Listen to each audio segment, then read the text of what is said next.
ഈ പ്രേമിക്കുന്ന ആളെ പോലെ അഭിനയിക്കുക, പ്രേമമാണ് മറ്റേ ഭയങ്കര അങ്ങനത്തെ യാതൊരു എക്സ്പ്രഷനും മോഹത്ത് വരുത്തില്ല. പൈങ്കിളിയില്ല. അത് പല നായികമാരും എന്നോട് പറഞ്ഞിട്ടുണ്ട്, മുഖത്തോട്ട് നോക്കുമ്പോൾ ചേച്ചി നമുക്ക് തോന്നുന്ന പ്രേമം കൂടെ ഒക്കെ ഇല്ലാതാവും എന്നൊക്കെ.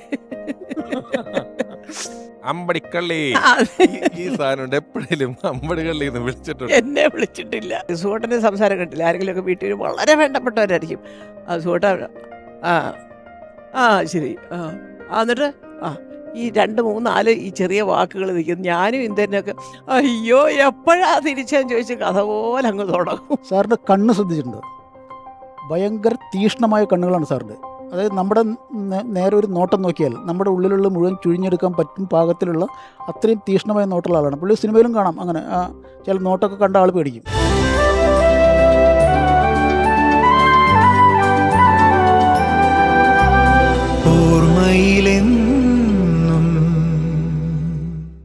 ആ സമയത്ത് അദ്ദേഹത്തിൻ്റെ ഒരു വലിയ സുഹൃത്ത് നിരവധി സിനിമകളിൽ അഭിനയിച്ചിട്ടുണ്ട്. ഹീറോ ആയിട്ട് അഭിനയിച്ചിട്ടുള്ള ഒരാളാണ്.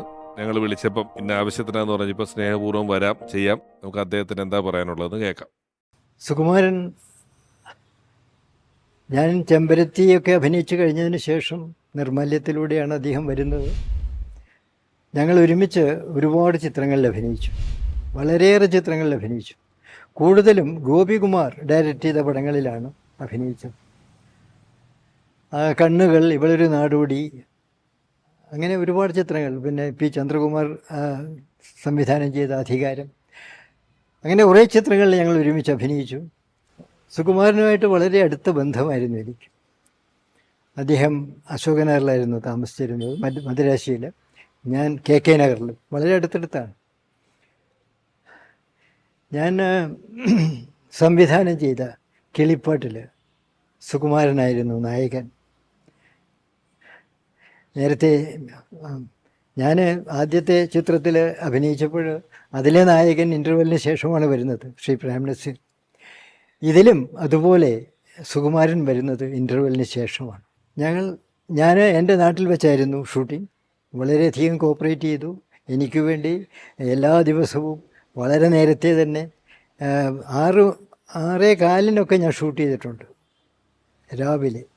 ആ സമയത്ത് വളരെ നേരത്തെ എഴുന്നേറ്റ്, കാരണം അത് പൊതുവെ അങ്ങനെ ശീലമില്ലാത്തതാണ് സുകുമാരന്. പക്ഷേ എന്നിട്ടും വളരെ നേരത്തെ എഴുന്നേറ്റ് മേക്കപ്പ് ഇട്ട് 6:15 ഷോട്ട് അറ്റൻഡ് ചെയ്ത് അങ്ങനെയൊക്കെ വളരെയധികം കോപ്പറേറ്റ് ചെയ്തു. അതൊക്കെ എനിക്ക് മറക്കാൻ പറ്റാത്ത കാര്യങ്ങളാണ്. ഈ സംസാരിക്കുന്നത് ഒരു വലിയ കാലഘട്ടത്തെക്കുറിച്ച്, നമ്മൾ ആളെ പറ്റിയാണ് സംസാരിക്കുന്നതെങ്കിൽ, നമ്മളൊരു വ്യക്തിയെ പറ്റിയാണ് ഓർക്കുന്നത് സംസാരിക്കുന്നതെങ്കിൽ, എനിക്കൊക്കെ ഇപ്പം ഞാനത് പറയാൻ കാരണം വെച്ചാൽ എനിക്ക് നസീർ സാറിനെ കളറിൽ ഓർക്കാൻ പറ്റുന്നില്ല. Black and white. എനിക്ക് അദ്ദേഹം ഒരു ബ്ലാക്ക് ആൻഡ് വൈറ്റ് മനുഷ്യനായിട്ട് എനിക്ക് മനസ്സിലാക്കാൻ പറ്റുന്നില്ല. എനിക്ക് കളറിൽ ഓർക്കാൻ കളർ സിനിമകൾ അഭിനയിച്ചിട്ടുണ്ടെങ്കിലും ഓർമ്മകളിൽ അങ്ങനെ പതിഞ്ഞിട്ടേ ഇല്ലാത്ത ഒരവസ്ഥയിലാണ്. തിരിച്ച് ജോസേട്ടാ, ആ സമയത്തെ നിങ്ങളുടെ ഈ ലൊക്കേഷനിൽ, സിനിമ ലൊക്കേഷനുകളിൽ ഒരു വലിയ പ്രോട്ടോക്കോളുകളൊന്നും ഇല്ലാത്ത സമയമാണ് എന്ന് നിങ്ങൾ പറഞ്ഞിട്ടുണ്ടല്ലോ. എന്തായിരിക്കും ഒരു ഒഴിവ് സമയങ്ങളിൽ നിങ്ങളുടെ ഒരു ഷോട്ട് ചെയ്തു, ലൈറ്റപ്പ് ചെയ്തു, അടുത്ത സ്ഥലത്തേക്ക് എത്താൻ കുറച്ച് ഗ്യാപ്പുകളുണ്ട്, എന്തായിരിക്കും നിങ്ങൾ ചെയ്യുന്നത് ആ സമയത്ത്? ഓർമ്മ വരുന്നത് ഒരു ബ്ലാക്ക് ആൻഡ് വൈറ്റ് മൂവിയായിരുന്നു, കുടുംബം നമുക്ക് ശ്രീകോവിൽ. അതെ, ഹരിഹരൻ സാർ. അതെ, ഹരിഹരൻ സാറ് ചെന്നൈയിൽ ഷൂട്ട് ചെയ്യുന്ന ഏത് വലിയ സ്റ്റുഡിയോയുടെ ഹാള്. അപ്പോൾ സാറും ചേച്ചിയായിരുന്നു ജോഡി തന്നു. അതെ, ഞാനും സുഹോട്ടനായിരുന്നു ജോഡി. അപ്പോൾ അതിൻ്റെ വർക്ക് ഞാൻ ഹരിഹരൻ സാറിന് ആദ്യത്തെ പടം, എനിക്ക് കുറച്ച് പേടിയൊക്കെ ആയിട്ട് ഞാനിങ്ങനെ പുറകിലൊക്കെ അവിടെ ഇവിടെയൊക്കെ ഇങ്ങനെ മാറി നിൽക്കും. ഒരു ദിവസം നസീർ സാറ് ഷൂട്ടിങ്ങിൽ ഇതുപോലത്തെ ബ്രേക്കിൻ്റെ ഇടയിൽ ഷോട്ട് ലൈറ്റ് ഇപ്പ് ചെയ്തുകൊണ്ടിരിക്കുന്നതിൻ്റെ ഇടയിൽ ഞാനിങ്ങനെ മാറി നിൽക്കുമ്പോൾ സാർ എന്നെ വിളിച്ച് അടുത്തോട്ട് വരാൻ പറഞ്ഞു. എവിടെയാണ് എന്താണെന്നൊക്കെ ചോദിച്ചു. ഞാൻ ഫിലിം ഇൻസ്റ്റിറ്റ്യൂട്ടിൻ്റെ കാര്യങ്ങളൊക്കെ പറഞ്ഞു. ഫിലിം ഇൻസ്റ്റിറ്റ്യൂട്ടിലായിരുന്നു. എന്നിട്ട് ഫാദർ എവിടെയാണ്? ഹൈക്കോർട്ടിലാണ്, എറണാകുളത്താണ്. എറണാകുളത്താണ്. അപ്പോൾ സാറ് വളരെ കുറച്ച് കാര്യങ്ങൾ ചോദിച്ചുള്ളൂ. ഞാൻ പതുക്കെ പുറകോട്ട് മാറി പേടിച്ചിട്ട്. കാരണം ഞാൻ നിൽക്കുന്നത് പ്രേംനസീർ സാറിൻ്റെ കൂടെയാണ്. അപ്പം എനിക്ക് സാറിനോട് കമ്മ്യൂണിക്കേഷൻ പറ്റുന്നില്ല. ഒരു നെർവസായിട്ട് ഞാനിങ്ങനെ. പക്ഷെ അന്ന് വൈകുന്നേരം ഈ ഷൂട്ടിംഗ് കുറച്ച് നേരത്തെ കഴിഞ്ഞു. കുറച്ച് നേരത്തെ കഴിഞ്ഞപ്പോൾ അപ്പോൾ നമ്മളെ കൊണ്ട് കാറിൽ വിടുകയാണല്ലോ, കാറൊന്നുമില്ല. സാർ എന്നെ പിന്നെയും വിളിച്ച്, നസീർ സാർ നസീർ സാർ പിന്നെയും വിളിച്ച് അടുത്തോട്ട് വരാൻ പറഞ്ഞു. അപ്പോൾ ഞാനൊന്ന് ചെറിയ ലോഡ്ജിലാണ് താമസിക്കുന്നത്, RK ലോഡ്ജ് എന്ന് പറഞ്ഞ ലോഡ്ജിൽ. അപ്പോൾ അവിടെ നിന്ന് ഒരു 2 കിലോമീറ്റർ. ഫസ്റ്റ് പടം അല്ലേ നസീർ സാറിന്റെ കൂടെയുള്ള ആദ്യത്തെ ആദ്യത്തെ പടം? അതിനു മുമ്പ് അഭിനയിച്ചിട്ടുണ്ടല്ലോ. ദ്വീപ് ഫസ്റ്റ് പടം. ആ അതാ ഞാൻ ചോദിച്ചത്. പടം അഭിനയിച്ചു. കുമാര സാറിന്റെ കൂടെയും നസീർ സാറിന്റെ കൂടെയൊക്കെയുള്ള ഫസ്റ്റ് പടം അല്ലേ ഈ പറയുന്നത്? അതെ അതെ.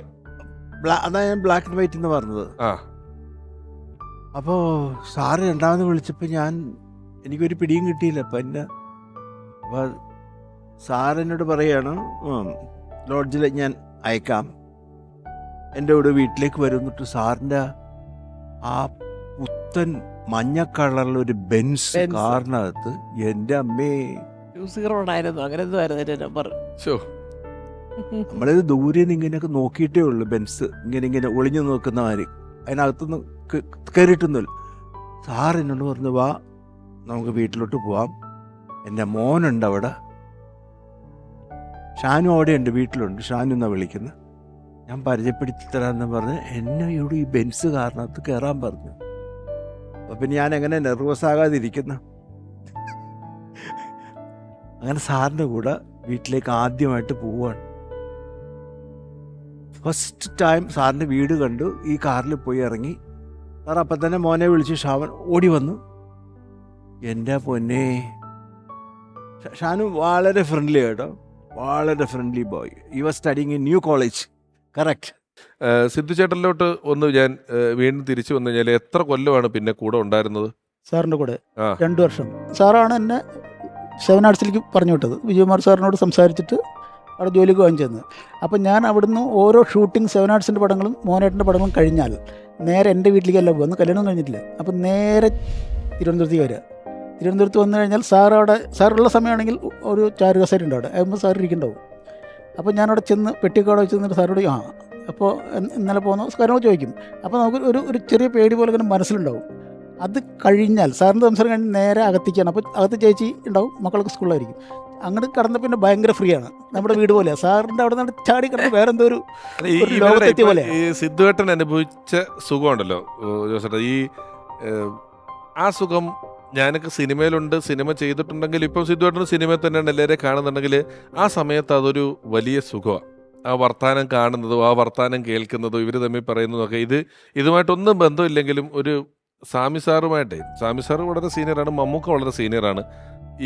ഇവരൊക്കെ വർത്താനം പറയുന്നത് കേട്ടോണ്ടിരിക്കാൻ, ഒന്നാമത് എടാ പോടാന്ന് വിളിക്കുന്നത് നമ്മൾ ആരും കേട്ടിട്ടില്ലല്ലോ. ഇവര് തമ്മിൽ ഒരാൾ 2 പേര് തമ്മിൽ എടാ എന്താ സുഖുവേട്ടൻ ഇടാന്ന് ജോഷി വിളിക്കുന്ന ഒറ്റയാൾ സുഖുവേട്ടനാ. പിന്നെ ടെക്നീഷ്യനായിട്ട് ഞാൻ വിളിക്കടാന്ന്, സുഖുവേട്ടൻ ഇടാന്ന് ജോഷി വിളിക്കുന്നു, ജോഷി തിരിച്ചിടാന്ന് വിളിക്കുള്ളൂ സുഖുവേട്ടൻ. ഇത് നമ്മൾ മൂന്നാമത് ഒരാൾ കേൾക്കുമ്പോഴേ നമുക്ക് ഒരാൾ ജോഷി സാറിന് എടാ എന്ന് വിളിക്കുന്നത് നമുക്ക് ആ വിഷ്വല് കിട്ടത്തില്ലല്ലോ.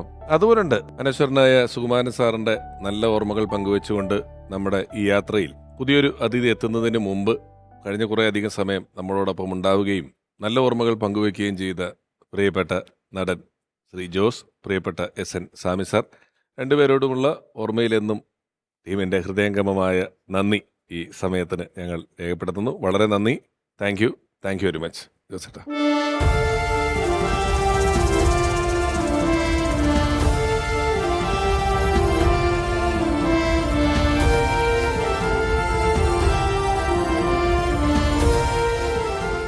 ഓർമ്മയിലെന്നും എന്നുള്ള ഈ പരിപാടിയിൽ നമ്മൾ സുമാന സാറിൻ്റെ അടുത്തെത്തിയ സിദ്ധുവേട്ടൻ്റെ കഥകൾ പറഞ്ഞു. ആ കഥയിലൊരു പേര് പരാമർശിക്കപ്പെട്ടു പോയി.